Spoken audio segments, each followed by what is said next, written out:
If you thought the ancient prophecies of Nostradamus were unsettling, then you absolutely won't want to miss what I'm about to reveal today. Because this time we're dealing with a modern-day prophet whose chilling prediction about the year 2025 has left researchers, historians, and believers around the world questioning everything they thought they knew about the future. And the most disturbing part, this prophecy wasn't made centuries ago by some mysterious figure lost to history. It came from someone who walked among us in living memory. Someone whose previous predictions have come true with such terrifying accuracy that even the most hardened skeptics have been forced to take notice. So what exactly did this prophet see when they gazed into the year 2025? Let's uncover this bone-chilling mystery in today's video. So buckle up as we dive deep into one of the most unsettling prophecies of our time. But first, you might just unlock something extraordinary if you like and subscribe before this video ends. Have you ever had that moment when you're lying in bed at night, staring at the ceiling, and suddenly you're overwhelmed by this inexplicable feeling that something monumental is about to happen? That strange sensation that the world as we know it is standing on the edge of a cliff, and one small push could send everything tumbling into chaos?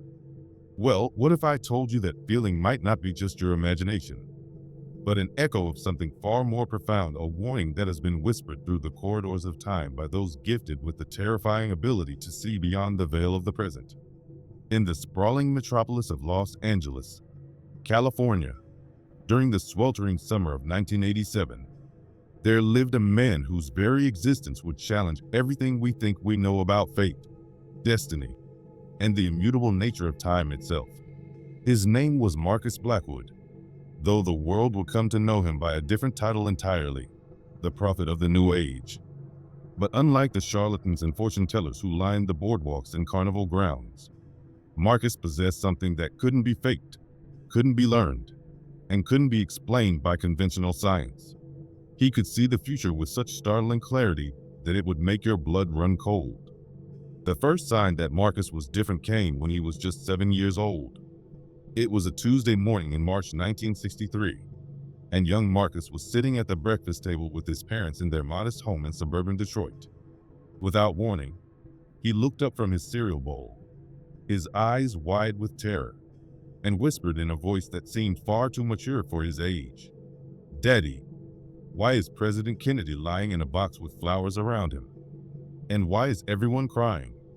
His father nearly choked on his coffee, while his mother dropped her coffee cup, sending ceramic shards scattering across the kitchen floor. "What are you talking about, son?" his father asked, his voice barely concealing the unease that had suddenly gripped him. "President Kennedy is fine. He was just on television yesterday talking about space exploration." But Marcus just shook his head slowly, that haunting look never leaving his eyes. "No, Daddy. He's in the box. And there's a lady in black, and she's holding 2 little children's hands." Everyone is so sad. 8 months later, on November 22, 1963, President John F. Kennedy was assassinated in Dallas, Texas. The images that flashed across television screens around the world, the flag-draped coffin, the grieving widow Jacqueline Kennedy dressed in black, holding the hands of Caroline and John Jr. matched exactly what 7-year-old Marcus had described with such chilling precision that morning in March. That was just the beginning. As Marcus grew older, his visions became more frequent, more detailed, and more disturbing. In 1975, at the age of 19, he stood before a packed auditorium at UCLA and made a prediction that would cement his reputation as one of the most accurate prophets of the modern era. "I see a great challenger exploding in the sky," he said, his voice echoing through the stunned silence. "7 souls will be lost, and America will weep. The stars will seem closer, yet farther away than ever before." The audience that night dismissed it as the rambling of an attention-seeking young man. But 11 years later, on January 28, 1986, the Space Shuttle Challenger exploded 73 seconds after launch, killing all 7 crew members aboard. The tragedy not only devastated the nation but also dealt a severe blow to America's space program. making the stars feel both tantalizingly close and impossibly distant, exactly as Marcus had foretold. But it wasn't just American tragedies that Marcus could foresee. In 1979, he published a small pamphlet titled Shadows of Tomorrow, in which he wrote about a great wall that would crumble, reuniting a divided people. He described celebrating crowds, hammers striking concrete, and families embracing across a barrier that had kept them apart for decades. 10 years later, in November 1989, the Berlin Wall fell, and the scenes of jubilation that followed matched his vision with eerie precision. However, Marcus Blackwood's most chilling and comprehensive prophecy wouldn't come until much later in his life. In 1994, at the age of 38, Marcus experienced what he would later describe as the most vivid and terrifying vision of his entire life. For 3 consecutive nights, he was plagued by the same recurring dream, a dream so intense and disturbing that it left him physically ill and emotionally shattered. In this vision, Marcus found himself standing in what appeared to be a vast, empty theater. The seats stretched endlessly in all directions, but they were completely vacant except for a single figure sitting in the front row. As Marcus approached, he realized the figure was himself, but older, much older. This elderly version of Marcus turned to face him, and what he saw in those aged eyes was a mixture of profound sadness and urgent warning. "The year will be 2025, the older Marcus said, his voice carrying the weight of unspeakable knowledge. "And humanity will face its greatest test, not from the heavens above or the earth below, but from within itself. The seeds of this catastrophe are already planted. They grow in silence, in shadow, waiting for their moment to bloom into something so terrible that it will reshape the very fabric of human civilization." The younger Marcus tried to ask questions, tried to understand, but the theater began to shake violently. Cracks appeared in the walls, spreading like lightning across the ceiling. "Remember," the older Marcus shouted over the growing din, "2025 is not the end, it is the beginning of the end. But beginnings can be changed if enough people choose to see the truth before it's too late." And then Marcus woke up, drenched in sweat, his heart pounding so hard he thought it might burst from his chest. But the vision wasn't over.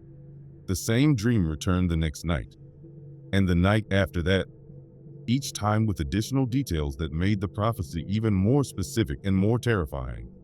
When Marcus finally decided to share this vision with the world in 1995, he did so with a heavy heart and trembling hands. During a press conference that would later be called one of the most unsettling media events of the decade, Marcus stood before a room full of reporters and skeptics and delivered his prophecy about 2025. But what he revealed that day was so disturbing, so specific, and so far-reaching in its implications that many in attendance walked away questioning everything they thought they knew about the future of human civilization. The prophecy wasn't just about a single event or disaster. It was about a convergence of catastrophes that would begin in 2025 and ripple outward like stones thrown into a still pond, creating waves of change that would crash against every shore of human existence. According to Marcus, the year 2025 would mark the beginning of what he called the Great Unraveling, a period when the very foundations of modern society would begin to crumble, not from external forces, but from the accumulated weight of humanity's own choices and actions. But perhaps the most chilling aspect of Marcus Blackwood's 2025 prophecy wasn't what he predicted would happen. It was how he claimed it would all begin. Because according to this modern-day prophet, the catalyst for humanity's greatest crisis wouldn't come from war, natural disaster, or technological failure. It would come from something far more insidious, something that most people wouldn't even recognize as a threat until it was far too late to stop. And as we stand here now, in the year 2025, watching the world around us with growing unease and uncertainty, we have to ask ourselves, was Marcus Blackwood just another false prophet making wild predictions for attention? Or was he a genuine seer who glimpsed something so terrible about our immediate future that even he struggled to find the words to describe it? The answer to that question may be more important than any of us realize, Because if Marcus was right about 2025 being the beginning of the Great Unraveling, then what we do in the coming months, the choices we make, the paths we choose to follow could determine whether humanity emerges from this crisis stronger and more united, or whether we descend into something darker than any of us can imagine. What Marcus Blackwood revealed about his 2025 prophecy during that fateful press conference in 1995 was so specific and so disturbing that several major news networks initially refused to broadcast it in its entirety. The details were deemed too graphic, too potentially panic-inducing for general audiences. But those who were present that day, those who heard every word that came from Marcus's trembling lips, would never forget what they witnessed. And now, 3 decades later, as we find ourselves living through the very year he warned us about, those suppressed details are finally coming to light. According to Marcus, his vision of 2025 began not with explosions or natural disasters, but with something far more subtle and infinitely more dangerous: the collapse of truth itself. In his prophetic dream, Marcus saw a world where people could no longer distinguish between reality and fiction, where information became weaponized, and where the very concept of objective truth dissolved like salt in water. He described vast networks of communication that would turn neighbor against neighbor, family member against family member, creating divisions so deep that they would tear apart the social fabric that holds civilization together. I saw screens everywhere, Marcus told the stunned audience that day, his voice barely above a whisper. In every home, in every hand, showing the same images but telling different stories. People living in the same cities, breathing the same air, but inhabiting completely different realities. And in the chaos of this confusion, something else was growing, something that fed on the division, that grew stronger with every argument, every broken relationship, every moment of lost trust. But that was just the beginning. Marcus's vision of 2025 included what he called the 3 convergences, 3 separate but interconnected crises that would strike simultaneously, creating a perfect storm of chaos that would test humanity's resilience like never before. The first convergence, he claimed, would be environmental, a series of natural disasters so severe and so frequent that they would overwhelm even the most advanced emergency response systems. But these wouldn't be random acts of nature. They would be the Earth's violent response to decades of neglect and abuse. Marcus described massive storms that would reshape coastlines, droughts that would empty rivers that had flowed for millennia, and temperature extremes that would make vast regions of the planet uninhabitable. He saw millions of people forced to abandon their homes, creating waves of climate refugees that would strain every social and political system to its breaking point. The Earth itself will be trying to tell us something, Marcus said, his eyes distant as if he were seeing these events unfold in real time. But we will be too busy fighting each other to listen. The second convergence, according to Marcus, would be economic. He predicted a financial crisis unlike anything the world had ever seen, not a simple market crash or recession, but a fundamental breakdown of the economic systems that underpin modern civilization. He described currencies becoming worthless overnight, supply chains collapsing like dominoes, and essential services grinding to a halt as the complex web of global commerce unraveled. I saw empty store shelves, Marcus recounted, his voice growing more urgent. Not because there wasn't enough food or medicine or fuel, but because the systems that move these things from where they are to where they're needed had simply stopped working. People had money, but money had no meaning. People had skills, but no one to buy their services. It was as if the entire concept of an economy had become obsolete overnight. But it was the third convergence that Marcus found most disturbing of all, what he called the fracturing of the human spirit. According to his vision, by 2025, the psychological toll of living through the environmental and economic crises would push humanity to a breaking point. He described widespread mental health epidemics, rising suicide rates, and a generation of young people who had lost all hope for the future. I saw people walking through the streets like zombies, Marcus said, his voice breaking with emotion. not because they were sick or injured, but because they had simply given up.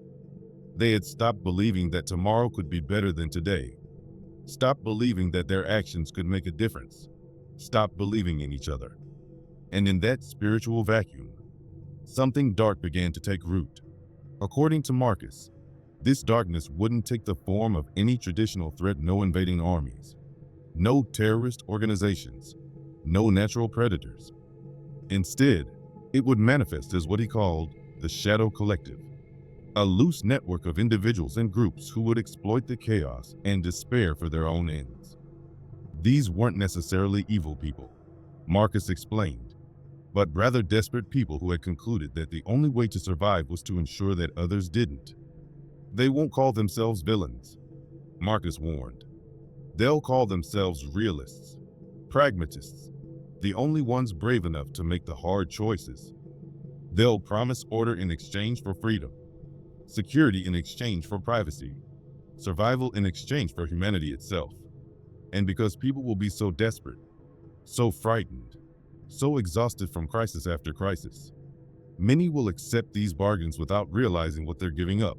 But perhaps the most chilling aspect of Marcus's 2025 prophecy was his description of how quickly everything would happen. According to his vision, the three convergences wouldn't unfold gradually over months or years. They would cascade rapidly, each crisis triggering the next in a domino effect that would span just a few critical weeks in the middle of 2025. It will start with what seems like a minor incident, Marcus said, his eyes closed as if he were watching a movie projected on the inside of his eyelids. Something that would normally be handled by local authorities and forgotten within a few days. But this time will be different. The response will be delayed, confused, inadequate. And that failure will trigger the next crisis, which will trigger the next, until the whole system is overwhelmed. Marcus claimed that this triggering event would occur in July of 2025, during what he called the Week of Broken Chains. He saw images of people taking to the streets not in celebration, but in desperation. He described supply convoys that never arrived, emergency services that couldn't respond, and leaders who seemed powerless to address the cascading crises. By the end of that week, Marcus predicted, the world will be divided into those who still believe in working together, and those who have decided that cooperation is a luxury they can no longer afford. And the choices made in that moment will determine whether humanity emerges from this crisis stronger and more united, or whether we slip into something much darker. What made Marcus's prophecy even more unsettling was his insistence that all of this was preventable. Unlike many prophets who present their visions as inevitable fate, Marcus maintained that 2025 was a warning, not a predetermined destiny. He claimed that humanity still had the power to choose a different path, but only if enough people recognized the signs and took action before it was too late. The future is not written in stone, Marcus said during his final public appearance in 2003, just 2 years before his mysterious disappearance. It is written in the choices we make every single day. The question is not whether we can prevent the crisis of 2025, the question is whether we will choose to prevent it, or whether we will sleepwalk into catastrophe because it's easier than facing uncomfortable truths about ourselves and our world. As we stand here now, in the middle of 2025, watching the news unfold day by day, we have to ask ourselves, are we seeing the beginning of Marcus Blackwood's predicted convergences? Are the environmental disasters, economic uncertainties, and social divisions we're witnessing today the early stages of the Great Unraveling he warned us about 30 years ago? And if so, what does that mean for the choices we make in the coming weeks and months? Because, according to Marcus, we're not just passive observers of history, we're active participants in determining how this story ends. The most disturbing aspect of Marcus Blackwood's prophecy wasn't what he predicted would happen in 2025, it was what he claimed would happen immediately afterward. According to Marcus, the year 2025 wasn't the end of humanity's trials, but rather the opening act of a transformation so profound that it would redefine what it means to be human. and the choices made during those critical months would determine whether that transformation would elevate our species to unprecedented heights or plunge us into a darkness from which we might never emerge. In his final recorded interview, conducted just 3 weeks before his mysterious disappearance in November 2003, Marcus spoke with Dr. Sarah Chen, a psychiatrist and researcher who had been studying prophetic phenomena for over 2 decades. During this interview, which was sealed in Dr. Chen's personal archives and only recently made available to researchers, Marcus revealed the most chilling details of what he saw beyond 2025. People keep asking me about 2025 as if it's the climax of the story, Marcus said, his voice heavy with exhaustion. But 2025 is just the prologue. The real story begins in 2026, and it's a story that will unfold over the next 25 years. What happens in those decades will determine whether our children inherit a world of unprecedented peace and prosperity, or whether they inherit the ashes of everything we've built. According to Marcus, the period from 2026 to 2050 would be marked by what he called the Great Choosing, a time when humanity would be forced to make fundamental decisions about its future. These wouldn't be choices made by governments or international organizations, but by ordinary people in their everyday lives. Every action, every vote, every conversation would contribute to a collective decision that would shape the trajectory of human civilization for centuries to come. Marcus described seeing 2 distinct paths stretching out from the chaos of 2025. The first path, which he called the Road of Awakening, would emerge if enough people chose cooperation over competition, truth over convenience, and long-term thinking over short-term gain. On this path, the crises of 2025 would serve as a wake-up call that finally motivated humanity to address its deepest problems. I saw cities that had learned to live in harmony with nature, Marcus told Dr. Chen, his eyes brightening for the first time during the interview. I saw technologies that seemed like magic, but were based on principles we're only beginning to understand. I saw people who had learned to communicate not just with words, but with something deeper, a kind of understanding that transcended language itself. Crime became almost non-existent because people finally understood that harming others was the same as harming themselves. On this path, Marcus claimed, the environmental crises would be resolved through revolutionary breakthroughs in clean energy and ecological restoration. The economic problems would be solved through new models of sharing and collaboration that made scarcity obsolete. And the spiritual crisis would heal as people rediscovered their connection to each other and to the planet they shared.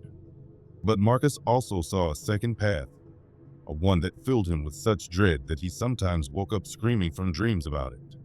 This path, which he called the Road of Division, would unfold if humanity chose to respond to the 2025 crises with fear, suspicion, and self-interest. On this path, Marcus said, his voice dropping to barely above a whisper, the world splits into fragments that can never be put back together. Nations build walls not just around their borders, but around their minds. Technology becomes a weapon rather than a tool, used to control and monitor rather than to liberate and connect. People become so isolated, so suspicious of each other, that the very concept of community dies.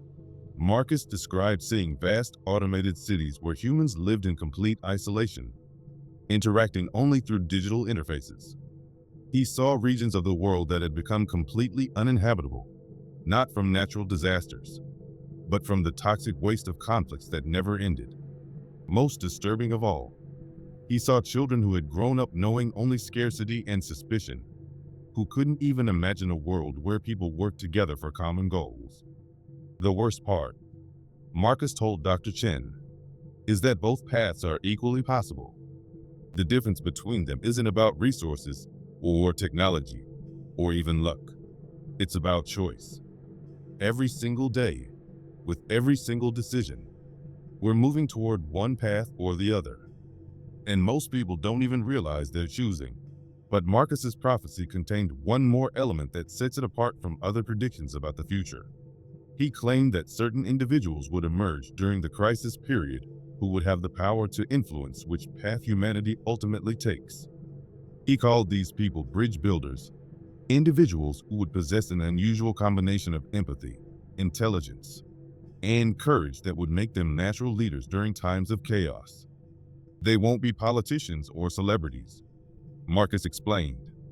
They'll be teachers and nurses and engineers and artists, ordinary people who have developed extraordinary wisdom. They'll appear in communities around the world, and people will be drawn to them not because of what they promise, but because of how they make others feel hopeful, connected, capable of being better than they thought possible. According to Marcus, these bridge builders would begin to emerge during the 2025 crisis, but their most important work would come in the years that followed. They would be the ones who would help people choose cooperation over conflict, who would inspire communities to work together on solutions, and who would keep alive the vision of a better future even during the darkest moments. The strange thing is, Marcus said, some of these bridge builders are alive right now, but they don't know who they are yet. The crisis will awaken something in them, a sense of purpose they never knew they possessed. And when that awakening happens, they'll have a choice to make. They can use their influence to help humanity take the road of awakening, or they can be overwhelmed by the chaos and inadvertently contribute to the road of division. Perhaps the most intriguing aspect of Marcus's final prophecy was his claim that the ultimate outcome wouldn't be determined by any single dramatic event, but by the accumulation of millions of small choices made by ordinary people. He insisted that every person alive during the transition period would have opportunities to influence the final outcome, even if they never realized the importance of their actions. A teacher who chooses to inspire rather than simply inform, a neighbor who chooses to help rather than ignore, a parent who chooses to listen rather than lecture. These small acts of courage and compassion will add up to something massive, Marcus said. The future of human civilization will be built from these tiny moments of choice. As our interview draws to a close, we're left with more questions than answers. Was Marcus Blackwood a genuine prophet who glimpsed humanity's actual future? Or was he simply a troubled individual whose vivid imagination created compelling but ultimately fictional scenarios? The truth is, we may never know for certain. What we do know is that many of his earlier predictions proved remarkably accurate, and that some of the trends he described for 2025 are already visible in our world today. But perhaps the most important aspect of Marcus's prophecy isn't whether it's literally true, but whether it's useful as a guide for thinking about the choices we face right now. Because regardless of whether Marcus actually saw the future, the questions his prophecy raises are undeniably relevant. How do we respond to crisis? With fear or with hope? How do we treat each other when resources become scarce and tensions rise? How do we balance our individual needs with our collective responsibilities? Marcus Blackwood vanished without a trace on November 15, 2003, leaving behind only his prophecies and a simple handwritten note that read, "The future is not something that happens to us. It is something we create. Choose wisely." His body was never found, and despite extensive investigations, no one has ever been able to explain what happened to him during his final days. Some believe he simply chose to disappear, overwhelmed by the weight of the visions that had haunted him his entire life. Others think he may have been silenced by those who feared his prophecies could cause panic or social unrest. A few even speculate that he somehow transcended normal physical existence, becoming something more than human in preparation for the role he claimed he would play in humanity's future. But maybe the truth about what happened to Marcus Blackwood is less important than the legacy he left behind. Whether his prophecies prove accurate or not, they serve as a powerful reminder that the future is not predetermined. Every day, with every choice we make, we are writing the next chapter of human history. And as we stand here in 2025, watching the world around us with growing uncertainty, we have to ask ourselves, what kind of chapter do we want to write? What kind of future do we want to create for our children and grandchildren? And most importantly, what are we willing to do today to ensure that future becomes reality? The choice, as Marcus Blackwood would say, is ours to make. The question is, what will we choose? You may not believe in prophecies or visions of the future. You may think Marcus Blackwood was nothing more than a skilled storyteller with a vivid imagination. But if you've ever felt that strange sensation that we're living through a pivotal moment in history, if you've ever wondered whether the choices we make right now might be more important than we realize, then maybe Marcus's message deserves our attention. And if you want to keep exploring mysteries like this one, stories that challenge us to think differently about the world around us, don't forget to subscribe and turn on notifications. Because the greatest mystery of all might be the one we're living through right now. And the only way to solve it is by writing it ourselves, one choice at a time. I'll see you in the next video, where we'll explore another mystery that might just change how you see the world forever.